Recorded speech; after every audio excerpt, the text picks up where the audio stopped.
여러분 안녕하세요. 머니시크릿입니다. 오늘은 윤석열 전 대통령과 자생한 방병원 의혹을 다룬 특검 수사 소식을 전해드립니다. 최근 JTBC 취재 결과에 따르면 이 사건의 핵심은 바로 대선 직후 인수위 사무실 제공과 그 대가성 여부입니다. 일부 자생한 방병원이 제공한 논현동 비공식 사무실. 2022년 대선이 끝난 직후 윤석열 당선인 인수위원회는 종로 삼청동의 금융감독원 연수원에 공식 집무실을 두고 있었습니다. 하지만 실제로는 강남 논현동에도 비공식 사무실을 운영했는데요. 이 공간을 제공한 곳이 바로 자생한 방병원이었습니다.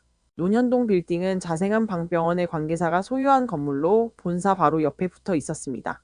당시 윤석열 당선인 측이 왜 공식 사무실과는 거리가 먼 이곳을 사용했는지, 그리고 그 배경에 어떤 이해관계가 있었는지가 이번 수사의 쟁점입니다. 2부 특검의 시선, 정상적 임대냐, 특혜의 대가냐? 자생한 방병원 측은 단순히 임대차 계약을 통한 정상적 거래였다고 설명하고 있습니다. 그러나 특검은 의심을 거두지 않고 있는데요.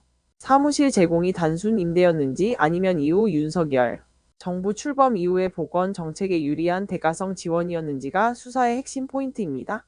3부 건강보험 정책과 한방병원 특혜 의혹. 특검이 특히 들여다보고 있는 부분은 국민건강보험 관련 정책 변화입니다. 윤석열 정부 시절 일부 한방약제와 원외탕전실 운영과 관련된 제도가 한방병원에 유리하게 바뀌었다는 지적이 국정감사에서도 제기됐습니다.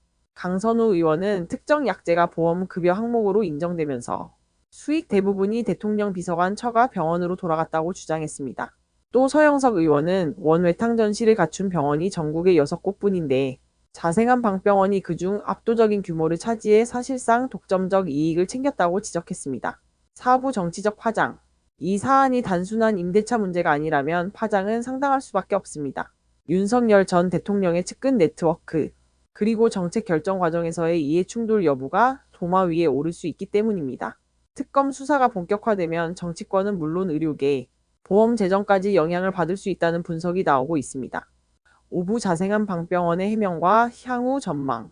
이에 대해 자생한 방병원은 다시 한번 정상적 임대 계약이었다고 강조하고 있습니다. 정치적 특혜나 뒷거래는 전혀 없었다는 입장인데요. 그러나 특검이 확보한 자료와 관계자, 진술이 어떤 방향으로 흘러가느냐에 따라 향후 결과는 크게 달라질 수 있습니다. 윤석열 전 대통령과 자생한 방병원의 관계, 그리고 그 속에서 드러날 수 있는 권력과 이권의 교차점. 이번 수사 결과는 한국 사회에 적지 않은 파장을 남길 것으로 보입니다. 오늘 영상은 여기까지입니다. 여러분은 어떻게 보시나요? 단순한 부동산 거래였을까요? 아니면 권력과 특혜가 얽힌 사건일까요? 댓글로 의견 남겨주시고 구독과 좋아요도 부탁드립니다.